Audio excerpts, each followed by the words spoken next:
Pourquoi faut-il toujours qu'on vienne nous demander de l'aide à nous? Non et non. Moi, je suis d'accord. J'ai rien en ce moment. Je t'arrête. La princesse et moi, on va se marier. Et tu sais quoi, Obélix? Tu seras mon témoin. Oh, Mais c'est pas vrai, il est en train de lui parler, il est en train de nous balancer. Vous faites quoi là? Rien. Mesdames et messieurs, bonsoir, bonjour, bienvenue dans ce nouvel épisode de Ciné Posé. Je suis Alexandre, comme d'habitude je serai votre hôte et cette fois pas comme d'habitude avec Ophélie. Salut Ophélie. Salut Alex. Aujourd'hui on va donc vous parler d'un film grandiose sorti le 1er février dernier, le plus gros blockbuster français. Fallait absolument voir ce film si on veut sauver le cinéma français d'après son réalisateur Guillaume Canet.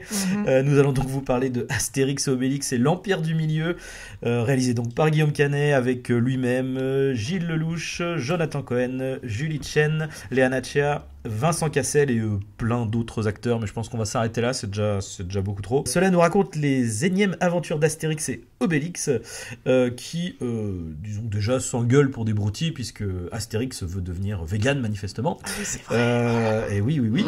Mais ils sont interrompus par Grain de Maïs, interprété par Jonathan Cohen, qui arrive avec la fille de l'impératrice de Chine, car celle-ci, en gros, il y a un complot pour virer sa mère. Jules César va se mêler de tout ça, donc on fait appel aux Gaulois pour résoudre la situation. C'est un peu laborieux. Qu'as-tu pensé de ce film, Ophélie? Bien, je vais surprendre tout le monde. Non, bien sûr que non, je l'ai pas aimé, évidemment. je le savais déjà avant de le voir, mais je voulais quand même assister au naufrage. Et c'est un naufrage. Je sais pas ce que t'en as pensé toi, mais... C'est... En fait, c'est fou parce que déjà il y a la bande-annonce, tout ça, donc on sait déjà un peu à quelle sauce on va être mangé. Mais c'est vrai qu'on se dit, Guillaume Canet est pas si mauvais que ça, quoi. C'est pas. Mais là, c'est vraiment une catastrophe. Et c'est vraiment, j'allais dire, de sa faute, quoi. Parce que autant des fois il y a le côté problème de studio, production, etc. Mais là, il y a vraiment un souci de direction d'acteur, et même de mise en scène, enfin des scènes d'action, oui. où tous ces trucs-là, en fait, c'est nul, quoi. Enfin, il y a rien, quoi. Et en plus, c'est particulier parce que en fait, on comprend pas qui est la cible de ce film. Oui, c'est vrai. Parce que c'est censé être pour la famille, comédie familiale. Le premier Astérix, c'était Claude Zidi. Oui, ouais, il me semble bien. Ouais. Deuxième, donc Mission Cléopâtre, etc. Ça visait quand même les adultes, dans le sens où il y avait quand même un casting particulièrement référencé. Il y avait quand même du Benigni, il y avait, j'ai oublié le nom à chaque fois de l'acteur qui joue Jules César, mais qui sont quand même des gros acteurs. Daniel Prévost, etc. Et puis même l'humour des nuls, même si ça peut plaire aux enfants, après, il n'y a pas de souci, mais il y a quand même beaucoup de références, pop culture, etc. Ce qui fait que c'est quand même... aussi pour les adultes, même si c'est familial, voilà.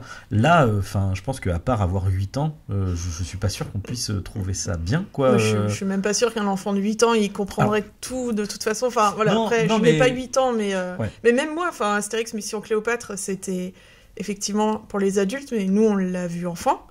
Et moi, j'étais morte de rire du début à la fin. Et même adulte, en fait, il se regarde assez bien. Là, je suis pas sûr qu'à n'importe quel âge, celui-là... Du coup, je sais que y a beaucoup de familles qui vont le voir, beaucoup d'enfants. Oui, ça reste un Astérix. Donc, voilà, c'est ça. Bon, ma nièce a bien aimé le film, voilà. Après, voilà, il y avait Angèle, elle était contente. Ah oui, oui, forcément. Mais, elle est là à 2 minutes, quoi. Mais j'ai détesté, d'ailleurs, son rôle, on y reviendra, mais j'ai détesté Falbala dans ce film. Mais, et c'est ça qui est fou, en plus, c'est qu'il y a vraiment rien qui va, en fait. C'est-à-dire que tout ce qui est traité, tout ce qui peut être cool, ça ne l'est pas du tout, quoi. Enfin, c'est vraiment un échec, quoi. Oui. Et c'est surtout la gêne.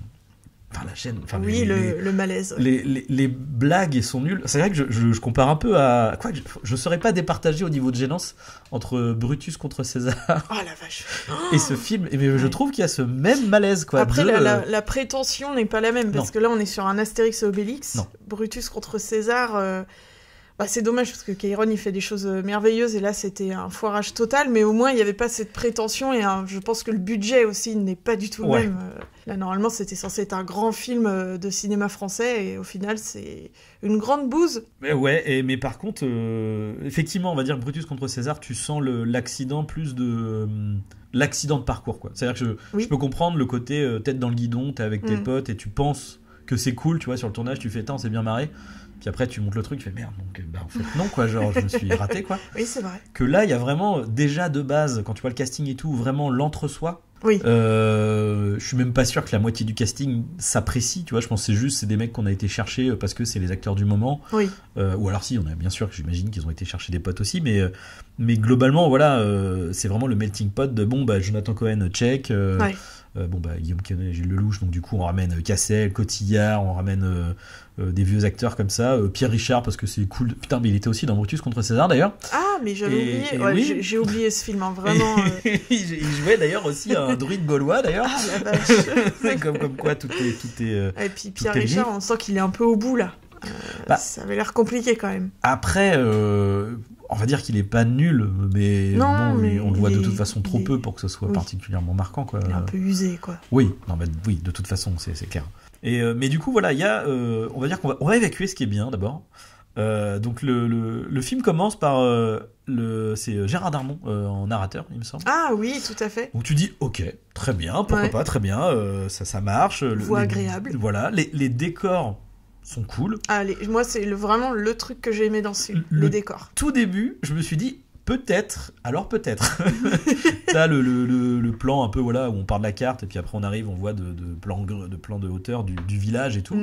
Et je me suis dit, c'est marrant, c'est propre, quoi. Ouais. Là où, après, je l'ai pas vu du tout au service de Sa Majesté. Moi, je me suis arrêté aux Jeux Olympiques et c'était déjà trop pour moi. Mais service de Sa Majesté, de ce que je voyais des bandes annonces, des images, il y avait vraiment le truc plastoc, quoi. Et là, je trouve qu'on retrouve pas ça. Je trouve qu'on a, je sais pas comment dire, forcément avec les designs de la BD, mais un côté un peu crédible des textures, du décor et tout. Même en fait, ça pourrait être un film d'aventure normal, que ce serait pas choquant, quoi. Oui, c'est vrai. Voilà, c'était le bon point. Donc... après, j'ai trouvé, tu vois, par exemple, dans le tout premier film Astérix contre César, le village, il fait vraiment comme si c'était un vrai village de Gaulois. Après, dans Mission Cléopâtre, on le voit pas beaucoup. Non. Dans le service de Sa Majesté, je me souviens plus, Jeux Olympiques, je me souviens plus. Mais là, j'ai trouvé que c'était le bon mélange entre quelque chose d'assez réaliste, mais en même temps qui fait très BD, et j'ai trouvé que c'était très bien fait. Là, on sent qu'il y a du budget. Ouais. Après, décor, j'ai quand même des reproches, mais qui apparemment, c'est pas de leur faute. Normalement, ça devait être tourné en Chine. Ouais. Finalement, apparemment, le gouvernement chinois a pas voulu pour X ou Y raison. J'ai lu ça vite fait tout à l'heure. Du coup, ils ont tourné ça en Auvergne. Et moi, je trouve qu'il y a des moments, ça se voit quand même. Alors par contre, effectivement. Mais on va dire que... Mais c'est pas de leur faute, voilà. Je leur en tire pas rigueur. On va dire que ça n'incombe pas trop à la chef décoratrice, parce que là, elle est obligée de faire avec la forêt qu'elle a. Oui, et voilà. Là, effectivement, c'est contexte de Covid aussi, faut pas oublier. Donc ça complique un peu tout sur tout ce qui est filmé en extérieur, quoi. Ouais. Mais sinon, les décors, ok, c'était pas mal. Voilà. Profitez-en, c'était le seul point positif du film. Oui. Non, allez. Si, quelques personnages moi, que j'ai aimé quand même, très peu. Genre Bonne Mine par Audrey Lamy, que j'ai trouvé excellente.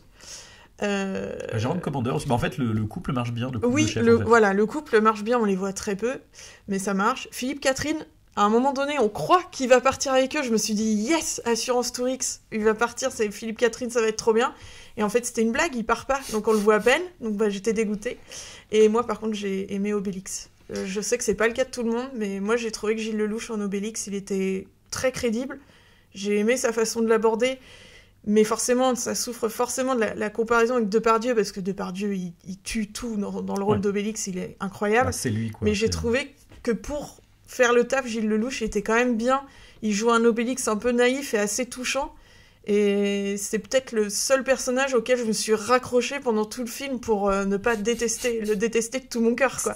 C'était son histoire à lui, c'est le seul truc qui m'a raccroché, quoi. Et en plus, son histoire est même bien, parce que du coup, il y a le côté où lui, il est toujours entiché de Falbala, ce qui est le cas dans les BD, etc. Ouais. Et là, du coup, de lui avoir donné une espèce de romance, mais maladroite, parce que c'est Obélix, et en même temps la personne qu'il aime, c'est une nana qui est forte, etc. Ouais. Et elle aussi, elle sait pas trop comment se comporter, donc du coup, leur relation est cool.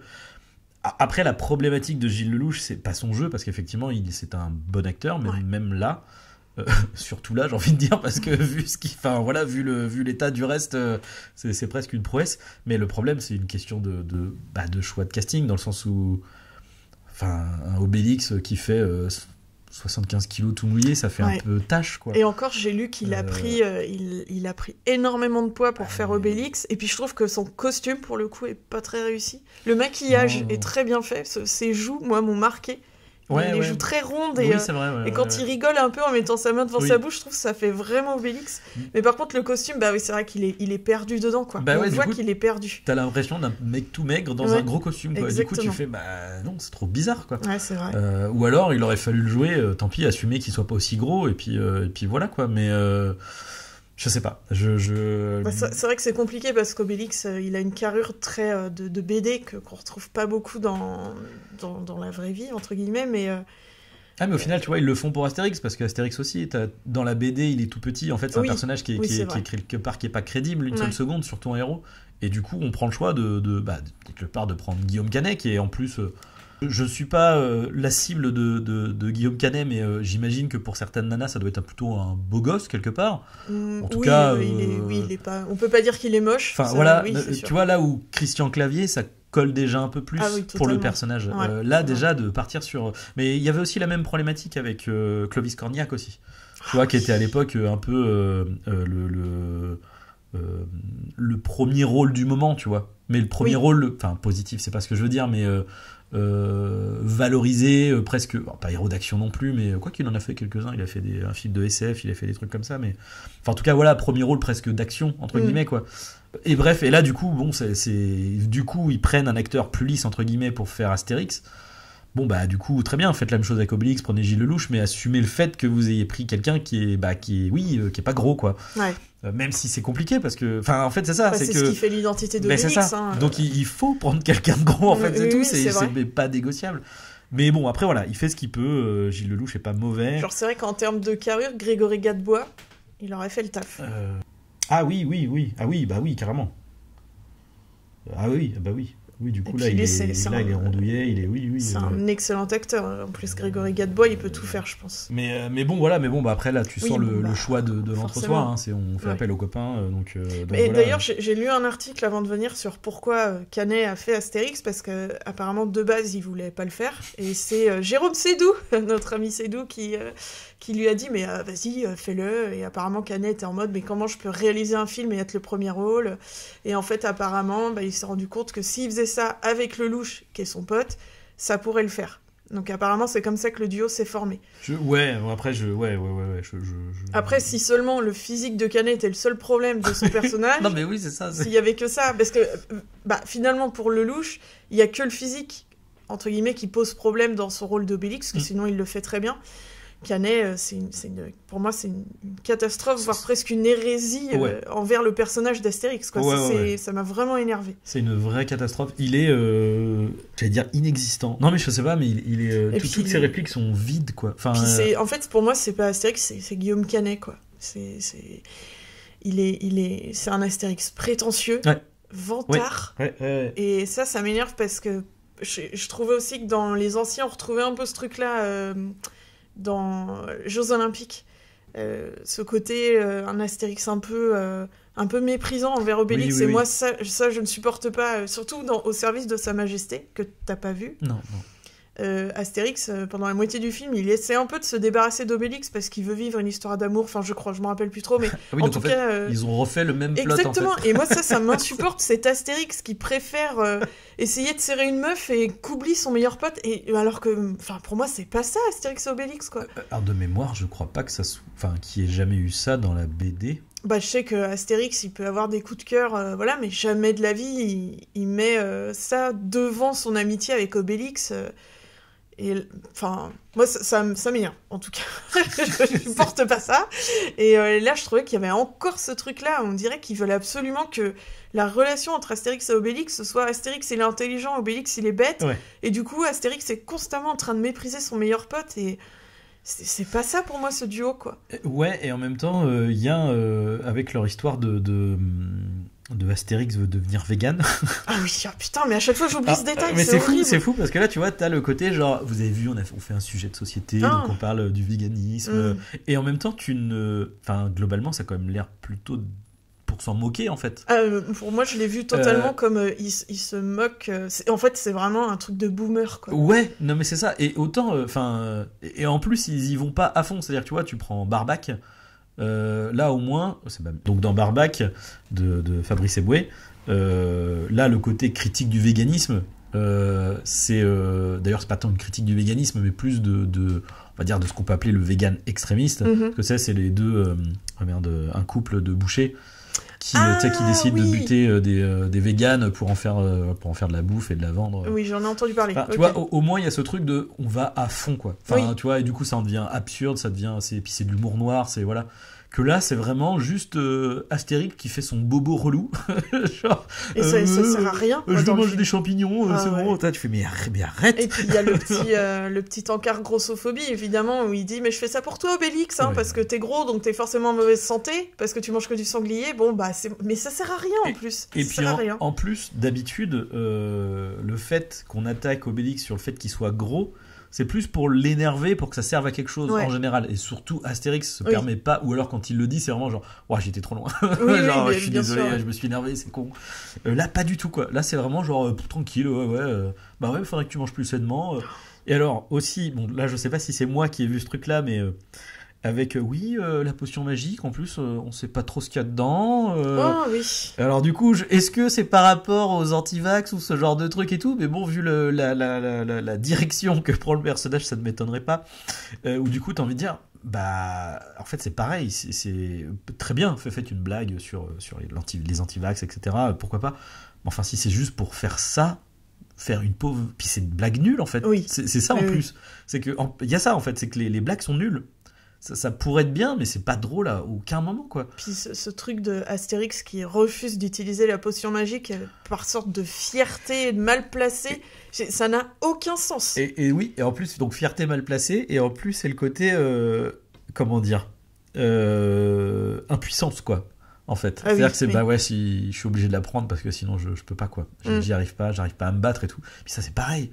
En fait, à aucun moment, genre, il y a plein de fois dans la BD ou même dans les dessins animés, il me semble que dans le... Enfin, je sais plus, mais où en gros, il a pas de potion magique, mais il sort son épée et puis il y va quand même, quoi, en fait. Ouais, puis surtout, il s'en sort souvent avec son intelligence aussi. C'est ça. C'est ça la force du personnage d'Astérix. Ah bah alors là, on nous dit qu'il est intelligent, mais on le voit pas trop. Non, tellement pas. Surtout que, autre énorme mauvais point de ce film, c'est que pendant l'intrigue principale, c'est une espèce de rivalité entre lui et Grain de Maïs, donc le personnage interprété par Cohen, pour se taper la meuf bonne du film, quoi. Et ça, moi, c'est pas possible. Pauvre Julie Chen. Horrible, vraiment. C'est nul. Et moi qui adore Jonathan Cohen, en plus, j'étais extrêmement déçue de son personnage, quoi. Et en plus, c'est même pas un vrai triangle amoureux, tu vois, parce qu'à la rigueur, mais au moins qu'il y ait une vraie histoire, en fait, entre lui et la fille de l'impératrice, en fait. Mais même pas. Ah bah c'est juste un concours de deux mecs. C'est un concours de tub, en fait. Plus que... ils ont décidé que ça serait... qu'ils allaient avoir cette meuf... et qu'ils allaient tout faire pour, mais au final, c'est plus une histoire de fierté, quoi. Ah ouais, puis de stalking gênant aussi, à base de je regarde derrière les fougères, qu'est-ce qu'elle fait bien, la lessive, quand même. Alors bon, non, bien évidemment, elle ne fait pas la lessive, elle s'entraîne. Alors ça, c'est pareil, bon cliché de films d'arts martiaux, genre pour s'entraîner à faire de l'art martial, on va faire quelque chose qui n'a rien à voir.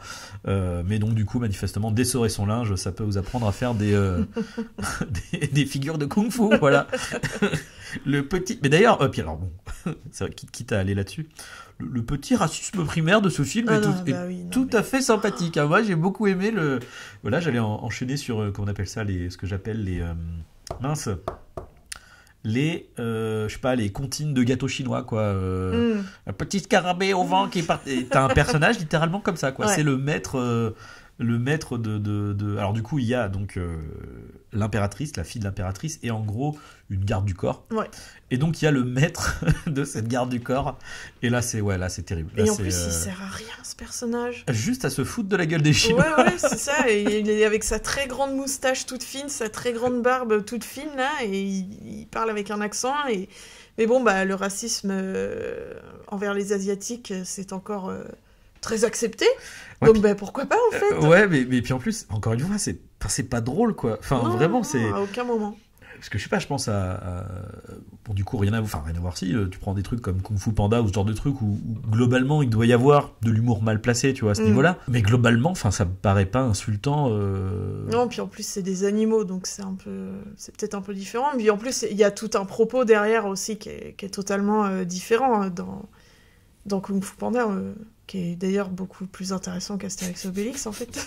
Après, n'importe quel film, je pense que c'est à peu près plus intéressant qu'Astérix Obélix. C'est tout à fait vrai. Et l'Empire du Milieu. Mais ouais, non, c'est... Jonathan Cohen, c'est pareil. Moi, je l'aime bien, parce que j'aime bien le personnage, en fait. J'aime bien le type, m'a l'air sympathique, et je le trouve marrant en soi, en fait. Ouais. Là, le problème, c'est que, pour moi, c'est plus une question de ce qu'il a à jouer. Oui. Que ce qu'il joue en fait. Moi après, ça n'enlève pas tout l'amour que j'ai pour lui et le respect que j'ai pour lui. Je pense que c'est juste une erreur de... Comment dire ? Il aurait dû refuser d'être dans ce film. En fait, l'erreur, elle est là. Hein. Je pense qu'il a été bien payé après tout. Oui, puis je pense que voilà, et c'est aussi, il doit être pote avec Canet, Lelouch, tout ça, c'est tout. Ils font tous un peu partie du même univers, donc forcément, il a amené tous ses potes. Il y a Cotillard, il y a Vincent Cassel. Voilà quoi. Mais c'est vrai que ce qui est fou, c'est qu'à aucun moment, il y a quelqu'un qui a le recul de se dire, enfin là, c'est nul ce qu'on est en train de faire, quoi. Parce que en plus, ce qui est fou dans le film, au niveau des blagues, etc., au niveau du rythme, c'est que le montage, la plupart du temps, ce qui rend, je trouve, à la gênance du film, c'est il est juste un poil trop long par scène, par sketch. Oui. Ce qui fait que tu as vraiment ce petit instant de blanc de... Ok. Ouais, donc c'était bien nul ce qu'on vient de faire, on est d'accord. Mais vraiment, tu as ce truc. Mais pourquoi ? Donc vu qu'en laissant juste 2-3 secondes de blanc, genre justement il y a rien, tu te dis mais alors, bon, coupé. Elle est bonne ? Ouais, elle est bonne, hein. Ok, on enchaîne. Non quoi, genre alors j'ai pas trop vu d'interview ou quoi sur ce film, mais je me dis mais comment ils font pour le défendre alors qu'ils savent pertinemment, ils se sont fait défoncer par quasiment toutes les critiques. C'est vraiment un échec critique total, et je me dis, est-ce qu'ils... moi je suis sûre que dans 5-6 ans on va avoir des interviews des acteurs qui vont dire bah oui, ça c'était vraiment une catastrophe, comme il y a eu pour Astérix aux Jeux Olympiques. Poulvord, je sais qu'il a un peu défoncé le film parce que ça lui a fait vachement de mal, je crois. Après c'est aussi le truc, tu vois, justement Poulvord, c'est aussi une personnalité particulière qui a pas la langue dans sa poche, parce que Poulvord, en fait, quasiment dès la promo du film, il commençait déjà à cracher dessus, en fait. Ouais. Je me rappelle, j'avais vu, c'était sur France 3, je sais plus, où du coup on lui disait ah oui, c'est vrai que c'est un peu Brutus le film, quoi, et puis il est là déjà en mode, ah ouais, c'est marrant parce que c'est pas du tout ce que j'ai signé, quoi, c'est pas ce qui est, enfin, mais oui, tout le monde me le dit, donc soit. Du coup je me retrouve à devoir à soutenir un film alors que je ne voulais pas, quoi. Ouais. Là tu fais d'accord, l'ambiance devait être bien sur le tournage, ça devait être sympa. Mais là, effectivement, ils sont tous un peu... globalement, c'est un peu consensuel. Après, j'ai pas vu beaucoup d'interviews, mais j'ai vu des extraits, je sais pas, des trucs quand ils passaient sur Canal+, il y avait avec Romain Fraissinet, des trucs comme ça, sur Pour Clic ou des trucs comme ça. Où globalement, ils sont tous... Enfin, c'est très, copain-copain, quoi. Oui, je les vois mal s'ils sont amis dans la vraie vie, cracher sur le film de leurs potes. Ouais, mais il y a un moment donné, t'as envie de dire, bon, je suis désolé, hein, Guillaume, mais enfin là, c'est pas possible, quoi. Moi, je pense que même lui, il doit être conscient de ça. Mais non, peut-être pas, parce qu'il a tellement pris le melon, ce mec, que peut-être il s'en rend pas compte. Ouais. J'ai un peu l'impression de ça, parce que, en plus, c'est pareil, de venir pleurer à la télé, comme quoi, si tu veux sauver le cinéma français, il faut aller voir le film.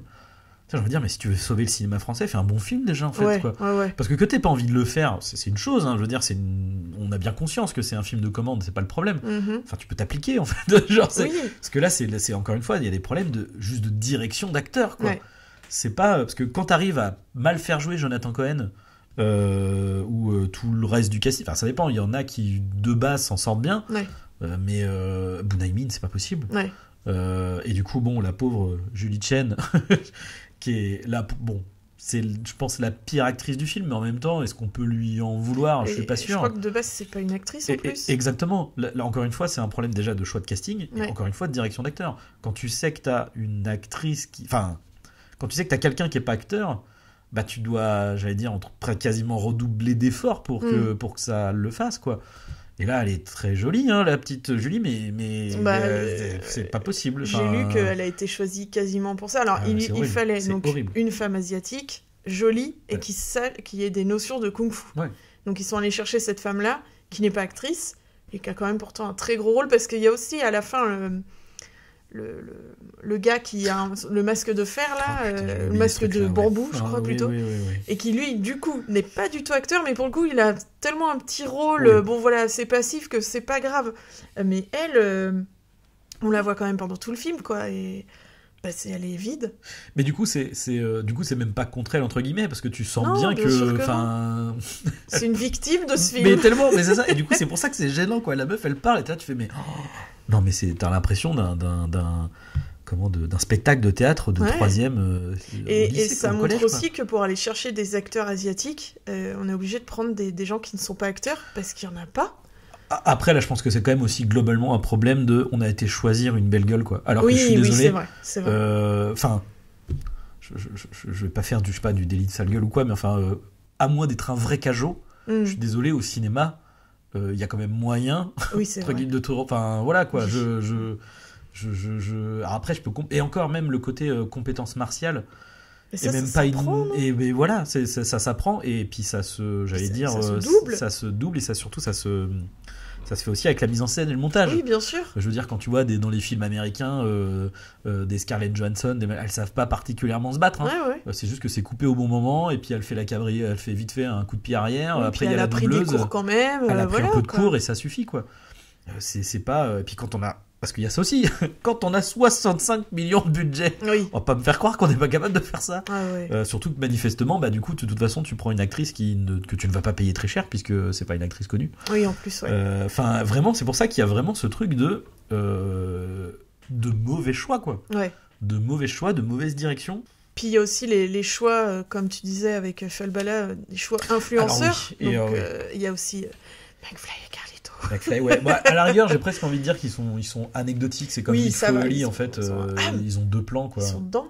Et oui, c'est les neveux de Ramsey. Ah oui, c'est vrai. Oui, ça va. Mais pareil, c'est le problème de tous les Astérix depuis Mission Cléopâtre. Hein, on met des stars et qui servent à rien, mais elles sont là et... Même le premier, hein, parce que dans le premier, t'avais Michel Galabru, Prévost, Pierre Palmade, il y avait... Ouais, mais c'est tous des acteurs, quand même. Oui, c'est vrai que oui, par contre, c'est au moins des acteurs. Au moins, ce sont des acteurs, c'est pas... Oui, c'est vrai. C'est pas des footballeurs, parce qu'il y a ça aussi. Ouais. Ah putain, non, mais oui, mais c'est ça, en fait. À chaque fois, t'es là, tu te dis, bon, déjà, t'as ce qui saute aux yeux, quoi. Et après, quand tu grattes, mais il reste de la merde un peu partout, en fait. Donc oui, effectivement, on avait oublié Zlatan.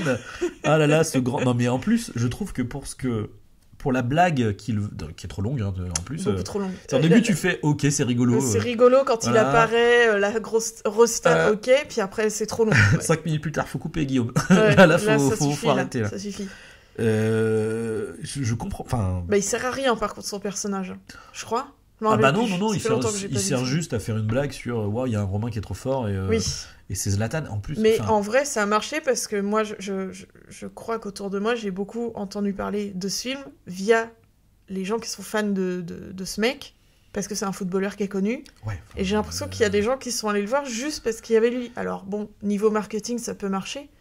Mais apparemment, puis je crois que lui, il a été payé très très très cher pour être là. Hein. Tu m'étonnes, tu m'étonnes. Avec en plus son apparition, il y a plein de trucs qui vont pas, parce que, enfin, il y a un problème de musique aussi. Oui. Du coup, c'est M qui a fait la musique.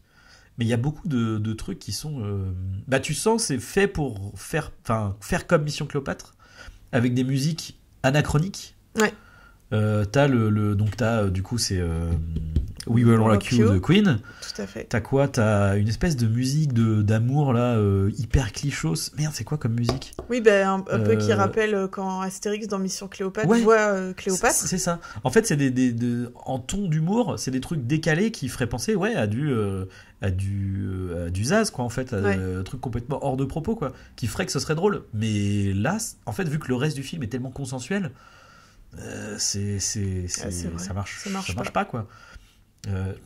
Globalement, ça marche pas le film, en fait. Hein, oui, non, mais oui, ils ont. En fait, c'est une pâle copie de Mission Cléopâtre. J'ai l'impression que Canet a essayé de faire un peu de l'humour à la Canal+ des années 90-2000, sans succès. Parce qu'en fait, déjà, je pense que même si tu ressortais Mission Cléopâtre aujourd'hui, s'il sortait aujourd'hui, ça marcherait pas, de toute façon. C'est un film qui est... Je sais pas. Je suis pas sûr. Hein. Ah, je sais pas. Parce que c'est un type d'humour, en fait. C'est globalement Joueur du grenier. C'est de l'humour à la nulle. Enfin, lui, c'est Zaz. Parce qu'en fait, ils ont la même base d'humour et c'est les Zaz, en fait. Ouais, c'est les Y a-t-il un flic? Et donc, en fait...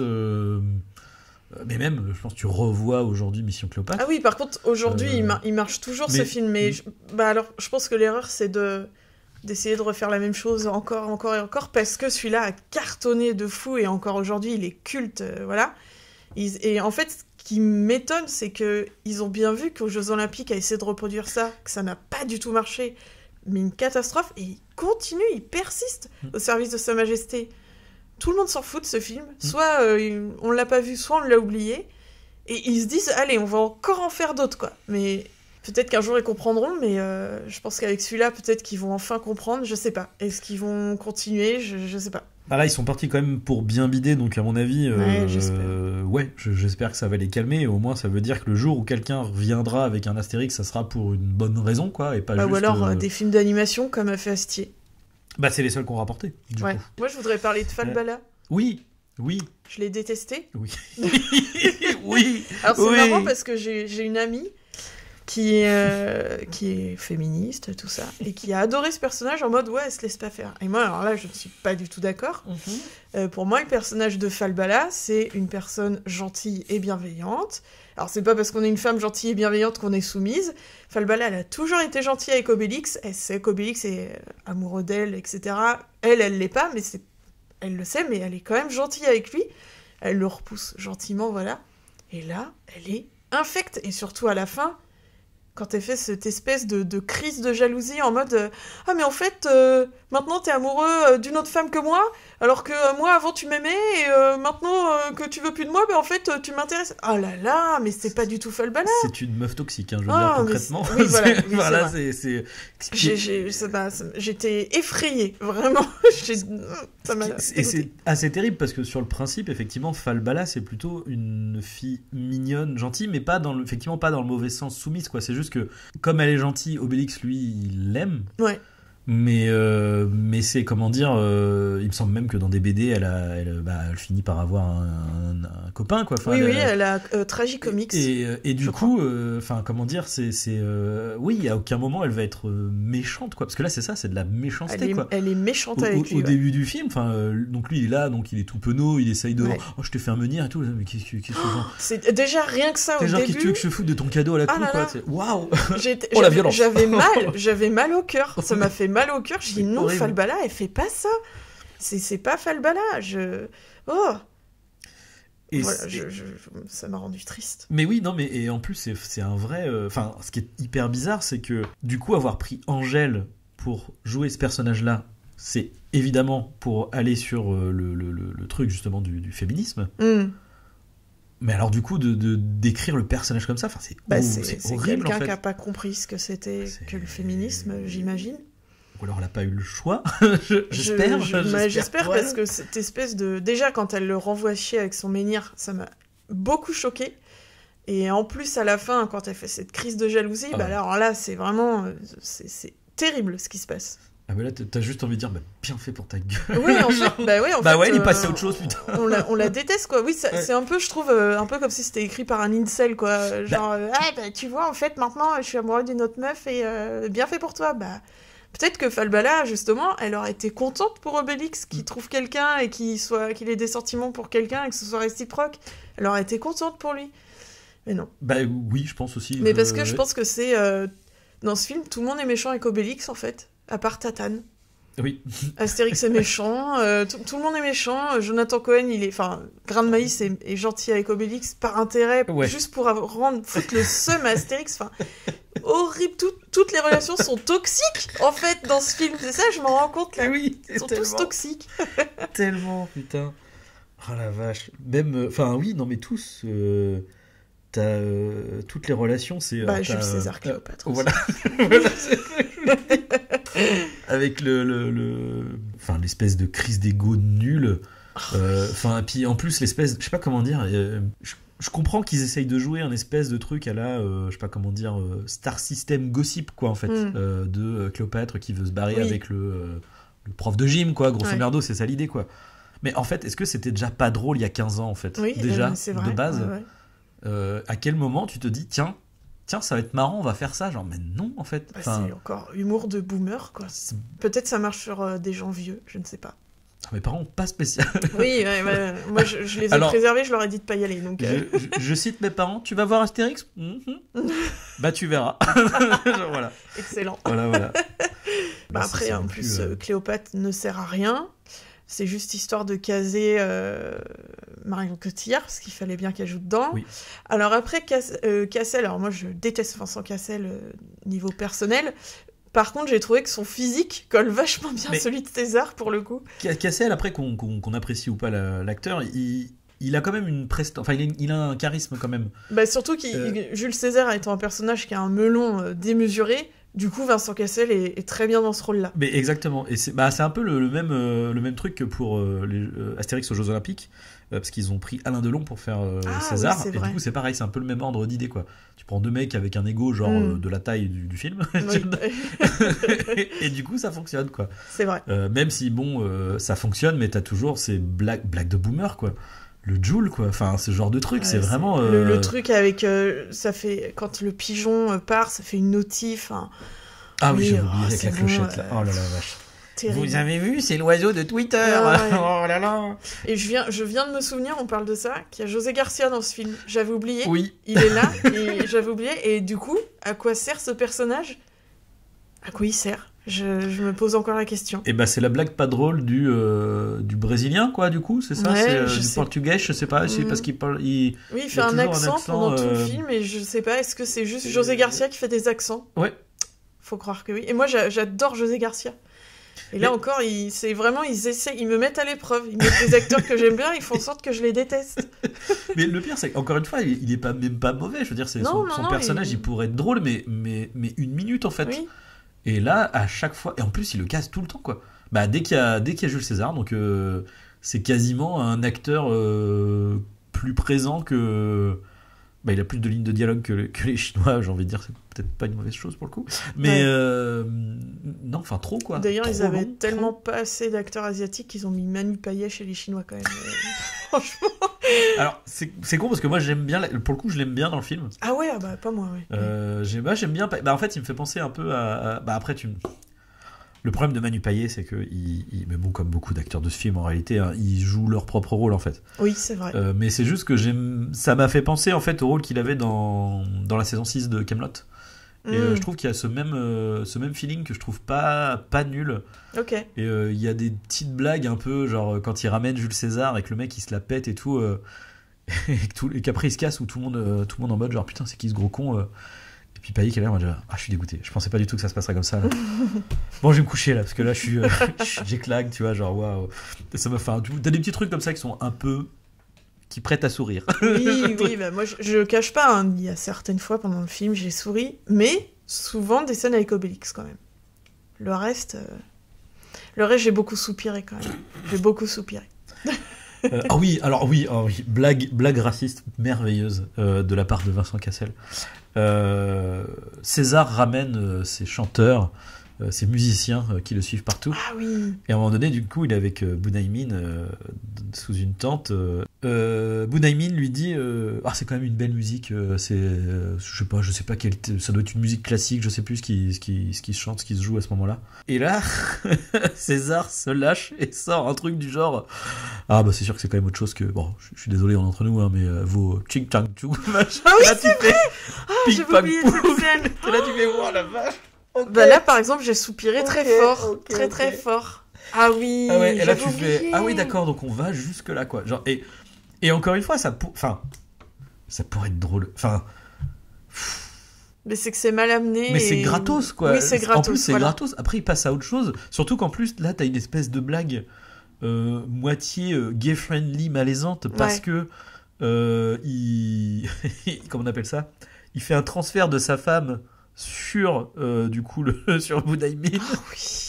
Donc du coup là tu fais mais qu'est-ce qui est en train de se passer dans cette scène, quoi. Donc t'as blague, je sais pas si c'est homophobe mais en tout cas il y a un truc bizarre, quoi, à ce niveau-là. Et ensuite racisme primaire de Ching Chang Chung. Là tu fais ok, d'accord, donc là il y a plus personne. là le. De toute façon globalement les scènes avec Jules César ne servent pas à grand chose.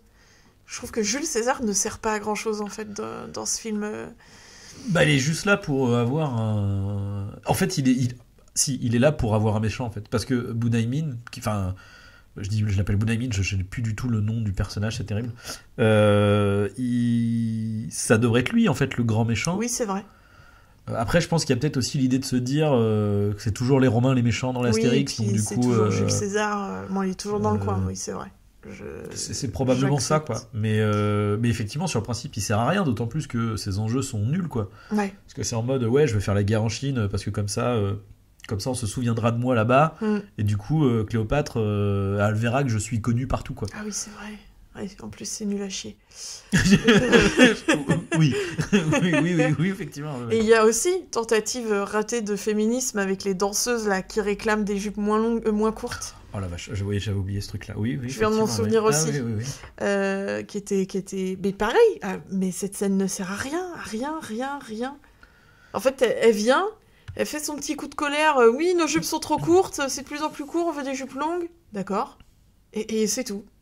Elle sort et il se passe plus rien après avec cette scène. Je n'ai pas compris. C'est qui joue ? Je sais plus quelle actrice c'est.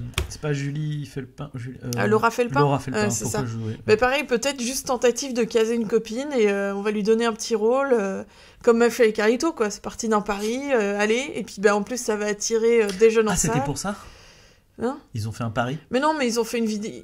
Canet a fait une vidéo avec McFly et Carlito. Dedans, l'enjeu de la vidéo, c'était si vous gagnez ou si vous perdez, je sais plus, vous irez dans mon film. Alors après, est-ce que vraiment. C'était probablement prévu. Je pense que c'était orienté pour qu'il soit dedans, évidemment.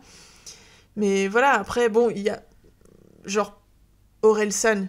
Moi, j'avoue, j'ai aimé son rôle, par contre. Oui. Lui, autant c'est un peu un guest pour attirer nanana. Autant lui, j'ai trouvé, mais peut-être parce que je le trouve très très beau avec son maquillage. Alors, c'est ce que j'allais dire, le design du personnage. J'ai adoré. Mais très bien. Oui, moi, j'aimerais qu'il soit comme ça tous les jours. Non, puis voilà, il n'était pas dégueu. Pareil, il sert pas à grand chose, mais bon, voilà, c'est un allié. Oui, puis après, il joue son rôle il joue lui-même, en fait. Je veux dire, son rôle de bloqué, c'est lui. Exactement, ouais. Mais encore une fois, ça c'est vraiment le côté on invite plein de guests qui devient presque une marque de fabrique des films d'Astérix et Obélix, en fait. D'inviter des guests. Mais en fait, le truc c'est que, tu vois, même Astérix aux Jeux Olympiques, il y avait une certaine cohérence dans les guests. C'est-à-dire que c'est les Jeux Olympiques, allez, on va faire appel à des sportifs. Donc on fait une course de char, on appelle Schumacher. Tiens, il y a un pote égyptien de numéro bis. On va prendre Zidane qui va faire du foot. Même les acteurs du moment que tu prenais, tu prenais Astier, tu vois, pour faire un soldat. Après, là, du coup, pour le reste des acteurs, ça restait dans l'esprit de Mission Cléopâtre, dans le sens où ça reste des comédiens, tu vois. Il y avait Elie Moon, il y avait Napoléon, c'était complètement un rôle. Je me demande s'il n'y avait pas de José Garcia aux Jeux Olympiques. Oui, il joue une espèce de scientifique qui essaye d'empoisonner César, non ? C'est pas ça ? C'est ça. C'était encore à peu près cohérent, quoi. Ouais. Sa Majesté, je l'ai pas vu, donc du coup, je pourrais pas. Je n'ai quasiment aucun souvenir de ce film, donc voilà. je me rappelle juste que d'avoir vu Edouard Baird faire Astérix, j'étais en mode pourquoi faire une chose pareille, qui est du coup odieux avec Obélix. Et dedans, il y a Guillaume Gallienne. Je me souviens de ça, parce qu'il joue un anglais. Du coup, il a l'accent. C'est tout. Et que j'avais détesté. Enfin, pas détesté, mais que la relation Astérix-Obélix m'avait profondément déçu. Mais du coup, c'est pas tant le problème du guest en soi, parce que même le dessin animé d'Astier, il y a le principe du guest dans le sens où tu retrouves tout. Bon, même si après c'est Astier, donc forcément il ramène toute sa famille. Oui. Mais il y a ce côté, tu vois, casting de Kaamelott, tu vois. Donc c'est pas... ça dépend ce que t'en fais, en fait. C'est vraiment toujours ça, la problématique, ça dépend ce que t'en fais. Pour le coup, en fait, pourquoi ne pas aller chercher des vrais acteurs... Enfin, aller en Chine, chercher des acteurs chinois, tu vois. Bon, j'imagine qu'ils avaient pas le budget pour avoir Michel Yeoh. Mais, enfin, tu vois, il y a pas qu'elle, tu vois. Genre, à un moment donné, je pense qu'il y a bien moyen de... Bah après, il fallait peut-être des francophones quand même, je pense. Et bah, moi, tu vois, c'est un truc que j'ai trouvé hyper bizarre. C'est que quand tu vas en Chine, tous les Chinois, ils parlent le français, enfin, le plus français. Enfin, je sais pas, tu vois, c'est hyper gênant, je trouve. Je pense qu'ils ont fait totalement abstraction de la barrière de la langue. Je pense qu'ils se sont dit, ok, on est dans un univers où tout le monde parle la même langue. Ouais, mais sans aller sur un accent, en fait, il vaut mieux, enfin, pour moi, je pense qu'il vaut mieux prendre un Chinois qui parle français. Donc oui, il aura son accent, mais il va pas exagérer, tu vois. Oui, il va pas moquer son accent. Oui, totalement. Ça sera son accent, quoi. Ouais. Et en même temps, ça me paraît plus crédible que d'avoir l'impératrice de Chine qui déclame son texte comme du 3e... c'est vrai. La classe de 3e B vous présente Astérix et Obélix et l'Empire du Milieu. Je suis la fille de l'impératrice.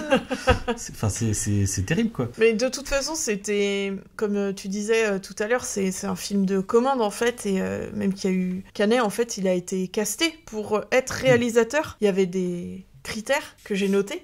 Il fallait avoir un César, il fallait avoir fait un film de plus de 2 millions d'entrées, ou 3, et il fallait avoir fait un film en langue anglaise. Alors, quel rapport avec Astérix ? J'en sais rien. Mais en tout cas, c'était ça, les critères. Du coup, Canet a été casté. Et dans ces cas-là, je me dis, à partir du moment où c'est une commande et qu'il y a un casting de réalisateur, du coup, à aucun moment, c'est un film qui vient du cœur, quoi. Non, mais en même temps... Enfin, encore une fois, pour moi, c'est pas une excuse pour faire aussi nul, en fait. Ah non, parce que ça serait juste correct, ça serait pas grave. Parce que là, c'est vraiment affligeant, quoi. Enfin, après, l'humour, tu me diras, ça pardonne pas. Après, il y a aussi le fait que, peut-être que dans leur liste, ils auraient peut-être dû mettre a réussi à faire une comédie, en fait, parce que Canet, c'est pas particulièrement, enfin, après je suis pas fan des petits mouchoirs, ce genre de trucs, mais j'ai pas l'impression que devant ces films tu te tapes les hanches tellement c'est drôle, quoi. Enfin, non, c'est plus des sortes de comédies peut-être pas dramatiques, mais c'est un peu feel good, quoi, puis enfin c'est très, puis en plus c'est très je trouve pas le bon mot, mais un peu bobo centré. Ouais, j'allais dire parisien, mais tu vois, et du coup Astérix et Obélix, c'est pas trop ça, quoi. Bah non, c'est même plutôt le contraire, normalement. Astérix et Obélix, c'est très la France, la campagne, voilà. Et très, tu m'as dit tout à l'heure qu'il y a quelqu'un des Tuches qui a travaillé dessus. Les scénaristes, c'est les scénaristes des Tuches, du coup. Ouais, alors pourquoi ouais. Alors pas le premier, du coup. Manifestement, c'est plus les suites. Oui. Ah, ils ont fait les suites des Tuches. Les scénarios, ouais. Ah, d'accord, je comprends mieux, parce que le premier Tuche, si on le prend comme il est pas si mal que ça, hein, mais les suites, oui. Ok, je comprends mieux. Non, mais ouais. Non, mais les décors étaient bien. Donc en fait, voilà, vous pouvez télécharger le film, regarder les 10 premières minutes, éteindre le son, voilà. Exactement. Mettre la bande son, je sais pas, des dessins animés, tiens, pourquoi pas. Ouais. Voilà, et puis comme ça, après, vous vous arrêtez là. Le village est très joli, voilà. Le village est très beau. En fait, faudrait faire un diaporama faudrait que la chef déco nous fasse un mood board de son boulot dessus, puis une petite musique dessus, et je pense qu'on est bien. Hein. Même, il y a les passages dans la ville chinoise, quand ils sont en ville aussi, c'est pas mal. Ouais. Bah après, forcément, ça fait studio fermé et tout, mais c'est pas nul, quoi. Oui, mais comme c'est une adaptation de BD, moi, ça me choque pas trop. Que ça fasse un peu, un peu comme si t'étais au parc Astérix, en fait. Et pour le coup, je trouve même... C'est ça que j'aime bien dans les décors, c'est que ça va, tu vois. Je trouve que on n'en est pas... ça fait pas plastique, encore une fois. Non, pas du tout. Encore une fois, les scènes d'action, des fois, c'est à peine lisible, en fait. Enfin, effectivement, elles ont l'air de savoir se battre, hein, les deux actrices, mais... Enfin, si c'est pour montrer ça comme ça... Et là, encore une fois, tu vois, ça montre aussi d'un manque de soit de compétence, soit de volonté, quoi. Parce que, enfin, c'est pas compliqué de poser sa caméra, en fait, et de voir les choses, tu vois, genre, encore une fois, surtout quand t'as 65 millions de budget, quoi. Ouais. Moi, c'est ça que j'arrive pas à comprendre, c'est que un film de commande, d'accord, soit c'est pas un projet de cœur, c'est pas toi qui a absolument voulu faire, voilà. Putain, on te donne 65 millions, on te dit, vas-y, tu vas tourner avec un cast chinois, faire un film de comédie, aventure et tout. Je me dis, il y a quand même moyen de trouver son truc, quoi. Ouais. Et en plus, tu ramènes des potes pour jouer avec eux, quoi. Enfin, c'est vraiment, c'est ni à faire ni à refaire. Enfin. Bah alors, je me dis peut-être que lui et les gens qui l'entourent sont tellement déconnectés qu'ils pensent sincèrement qu'ils ont fait quelque chose de bon. Lui, j'ai l'impression qu'il pense sincèrement que son film est bon. Mais oui. Mais j'espère qu'il va vite prendre du recul, qu'il va avoir honte aussi un peu. Ouais. Mais très bien, après, si ça fait une petite claque d'humilité, ça fait de mal à personne, tu vois. Bah, je pense que lui, il est au-delà de ça maintenant. Mais en fait, moi, je suis surtout triste pour les bons acteurs qui ont joué dedans. Après, ce qu'on disait, par exemple, dans Astérix aux Jeux Olympiques, il y a beaucoup de bons acteurs qui ont joué dedans, on leur en veut pas, ils sont toujours là et on les aime. Non. Poulvord en premier, d'ailleurs. Oui. Après, c'est pas pareil, parce que Poulvord, il est bon dans Astérix aux Jeux Olympiques. Oui, c'est vrai qu'il est bon dedans. Oui, c'est vrai. Mais là, pareil, Lelouch, il est bon. Oui. Non, mais de toute façon, après, voilà, les autres acteurs, de toute façon, c'est un gars, on va dire, c'est un gars d'intemporaire, c'est pas très grave, quoi, mais... Donc, si c'est ça le film qui sauve le cinéma français, ça, je donne pas cher du cinéma français, quoi. Non, mais heureusement que non, en fait. Enfin, en plus, c'est ça qui est assez hallucinant, quoi, c'est que les mecs, ils te sortent cet argument à la con. En fait, il y a plein de films qui étaient bons l'année dernière, mais bien sûr, qui étaient très bons. Ils n'ont pas eu besoin de 65 millions pour faire des entrées, pour avoir des prix, quand même. C'est vrai. En fait, il n'y a pas besoin de se la péter avec un casting enfin, je sais pas, c'est ridicule, quoi. Puis en plus, alors oui, c'est sûr que c'est les films français, pas les films français qui ramènent le plus de monde au cinéma. Voilà, c'est sûr que quand il y a Avatar 2 qui sort, où bon, c'est difficile de faire, mais en même temps, faut peut-être se sortir les doigts. Ouais. Quoi, en fait, genre vraiment. Oui, mais moi ça me rend triste parce que autour de moi j'ai beaucoup de gens qui adorent le cinéma, mais il y en a beaucoup qui détestent le cinéma français. Quand c'est un film français, ils y vont pas. Et pourtant, moi je trouve qu'il y a beaucoup de bons films français. Moi, je vais en voir énormément au cinéma. Il y en a beaucoup que j'aime, mais c'est pas ceux dont on entend le plus parler, quoi. Les gens, quand on dit cinéma français, ils vont penser à Qu'est-ce qu'on a fait au bon Dieu, Bienvenue chez les Ch'tis. Ou film d'auteur chiant. Ou film d'auteur très très chiant, ou Astérix, ou genre Babysitting, les films de Philippe Lachaud, tout ça, qui... on peut en penser ce qu'on veut, mais voilà, moi, c'est pas ça que j'aurais envie de mettre en avant, quoi. Non. Mais après, à la différence... Tu vois, des films de Lachaud, je suis pas très fan. Hein. J'ai que. Alors, j'ai vu que Babysitting et Nicky Larson. J'ai apprécié Nicky Larson. Il paraît que c'est pas si mal. Babysitting. Oui, je me suis marré, je peux pas dire le contraire. Mais. En tout cas, au moins, ça me paraît honnête comme démarche. Oui. Je pense vraiment qu'il se marre. Et honnêtement, c'est pas nul tout le temps. C'est juste des fois, c'est un peu trop graveleux et pas trop. Peut-être un peu trop bas du front, quoi. Genre, bon, après, c'est une question de goût, de choix, etc. Exactement. Mais au moins, voilà, ça reste bien fait dans leur délire, quoi. Là, non, quoi. Là, il n'y a même pas ça, quoi. Il n'y a même pas. De toute façon, c'est pas honnête, en fait. C'est pas honnête. Ça sent le projet de thune fait pour la thune. Exactement. C'est ça. Il n'y a pas d'autre. Et tout le casting, en fait, je pense. Mais c'est parce que Astérix et Obélix, ils savent très bien que ça va faire des entrées, ils savent que les gens vont quand même aller le voir, même si les critiques sont mauvaises, il y a quand même des gens qui vont aller le voir. Moi, la première, je dis pas le contraire. Mais du coup, ils marchent sur cette licence qui est...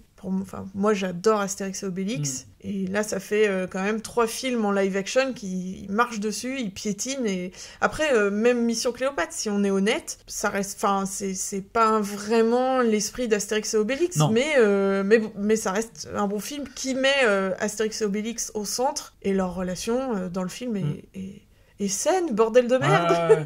Moi, le moment où j'ai pleuré de rire au cinéma sur Mission Cléopâtre, donc je sais pas quel âge j'avais quand il est sorti, mais j'avais 10 ans, peut-être moins. C'est quand ils sont enfermés dans la pyramide et qu'on voit leurs yeux. C'est le moment film d'animation Et moi, je pleurais de rire dans la salle, quoi. Ça m'avait fait... Donc, du coup, pur gag visuel... qui m'avait fait pleurer, quoi. Ça me manque. En fait, c'est aussi un problème, mais comme quoi ça touche tous les cinémas, parce que souvent on parle de la problématique des producteurs, en fait, et de la production en général. D'habitude plus des films américains, mais en fait en France c'est plus ou moins la même chose, quoi. C'est-à-dire que j'ai l'impression qu'avant les producteurs étaient aussi un peu des faiseurs de fin. Ils savaient en fait ce que pouvait être un bon film ou pas, quoi. Et que là, enfin vraiment, faut quand même être hors sol total pour se dire tiens, on va valider ce scénario, on va valider cette production. Ben, Et je pense qu'il y a peut-être tellement alors c'est une théorie, mais peut-être tellement un truc d'entre-soi de pas vouloir vexer un tel et un tel, où il y a ce truc de ah non mais c'est très bien ce que t'as fait. Enfin je sais pas, je me dis je vois pas quelle personne qui travaille en plus dans le milieu du cinéma, hein, donc des gens qui ont l'habitude de voir beaucoup de films, beaucoup de comédies, j'imagine, ont vu ça et se sont dit c'est bien, ça va être bien comme film.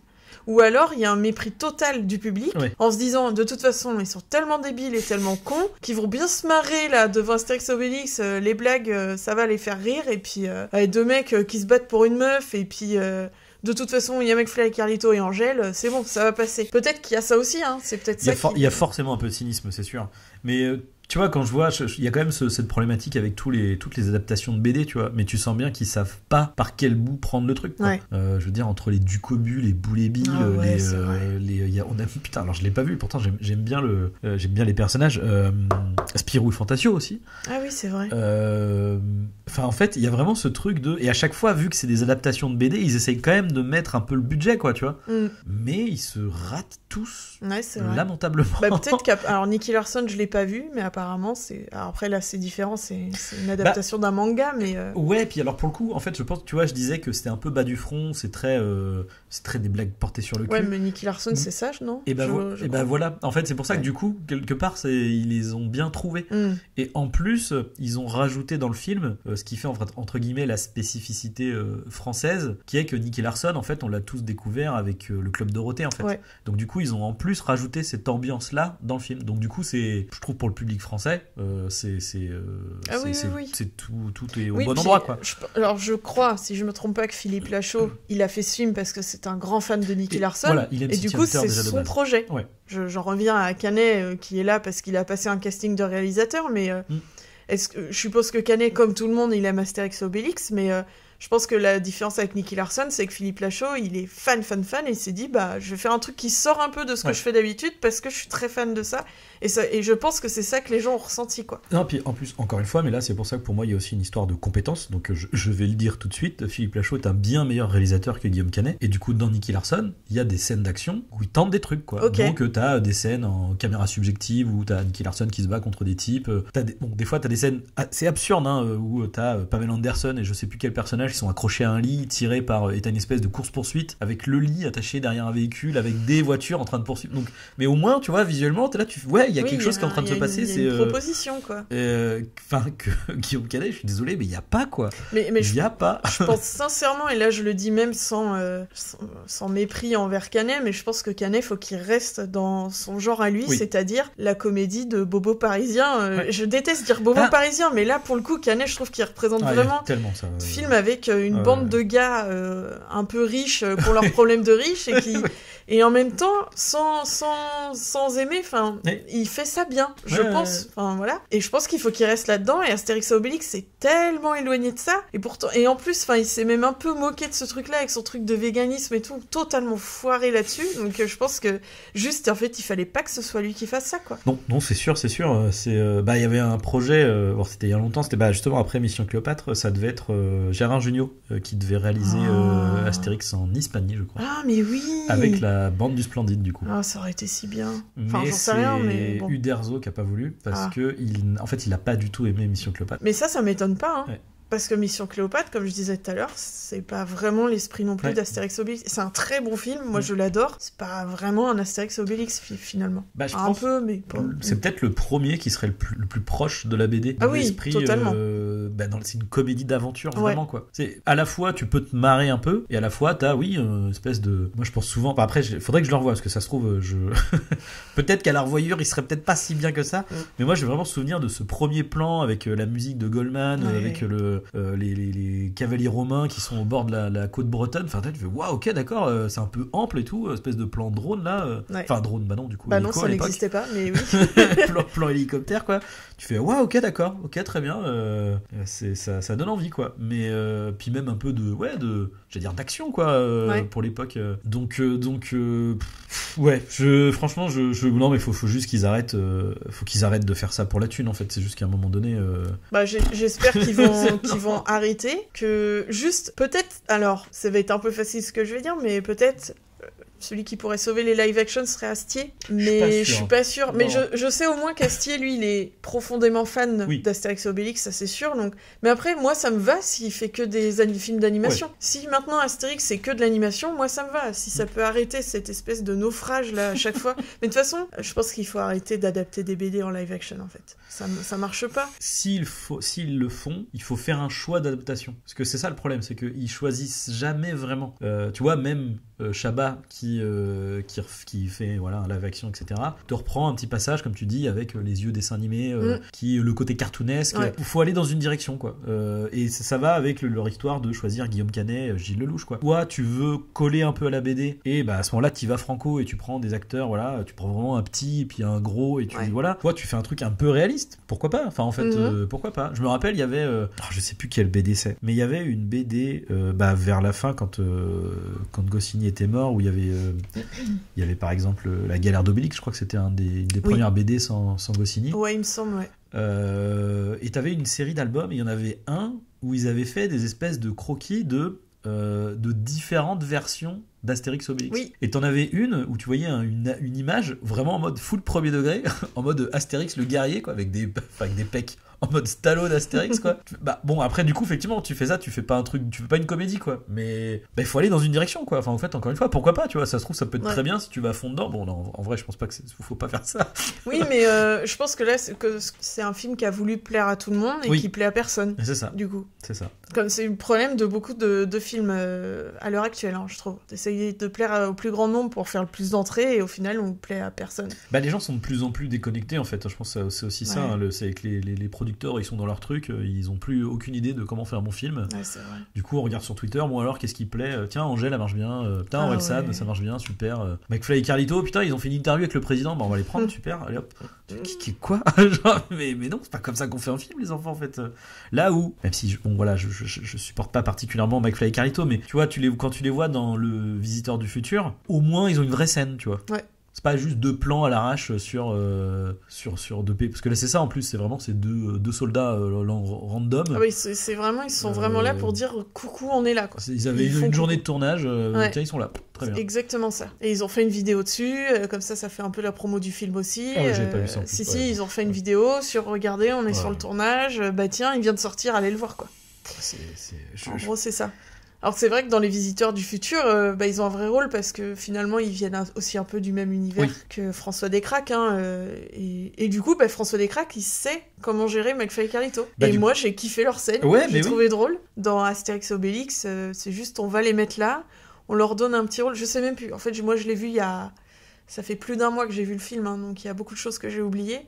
Je sais même plus, je sais qu'ils jouent deux Romains et il y a un autre truc, juste aucun rapport. T'as remarqué les deux Romains qui se font... Il y en a un qui fait le langage des signes à l'autre. T'as vu ça ou pas, toi ? Oui, ça me dit quelque chose. Et pendant tout le film, je me suis demandé à quoi ça allait... vers quoi ça allait aboutir, en fait. Sur rien du tout. Non. Et j'ai pas compris. Alors, c'est probablement une blague avortée. Je me suis dit, soit c'est une façon d'être un peu inclusif. Genre, regardez, il y a un Romain sourd. Ok, et genre, on n'en fait pas cas. Bon, pourquoi pas. Soit c'est une blague avortée qui a été coupée. Ça aurait été un personnage sourd et l'autre qui... Là, ok. Enfin, là, c'est des figurants, quoi. Je veux dire. Mais oui, du coup, c'est très étrange. Ces passages-là, j'ai trouvé ça très étrange. Mais bon, bref. Ou alors, ce qui serait drôle, c'est que ça soit juste deux figurants en roue libre. Oui, peut-être. Oui, mais des fois, il y a des gros plans sur eux. Enfin, bref, c'était un peu bizarre. Mais oui, je pense que ça sent la blague avortée.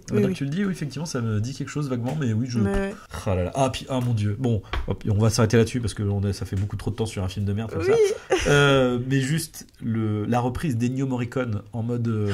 on est chez les Chinois, c'est pas possible. Là, j'ai failli partir en fait. Là, j'ai fait non. Moi, au début, j'ai entendu que c'était ça. Alors, moi, parce que moi, j'adore cette musique-là, donc j'étais un peu contente. Et après, non. En fait, non. Ça ne marche pas. Mais ça, pareil, c'était un peu une redite du tout premier Astérix, justement, le passage dont tu parles avec les chevaux, la toute première scène, avec la musique que maintenant on connaît tous, et qui fait un peu épique, quoi. Et je pense qu'ils ont essayé de reproduire ça. Ouais, mais tu vois, au moins ils avaient composé un thème, tu vois. Oui, complètement. Limite, quitte à reprendre ce thème-là, en fait. Ah bah oui. Dommage. C'est un raté. C'est un raté, voilà, c'était notre, notre retour sur ce film de merde. Bon, de toute façon, n'allez plus voir ça. Hein. Là, de toute façon, il y est encore, mais vraiment, ça vaut pas la peine. Hein. Il y a Mario qui sort la semaine prochaine. Je sais pas, emmenez les enfants voir un dessin animé, ça sera très bien. Tout sauf ça. Et voilà, donc on se retrouve la prochaine fois pour un nouvel épisode. Salut à tous, salut Ophélie. Salut.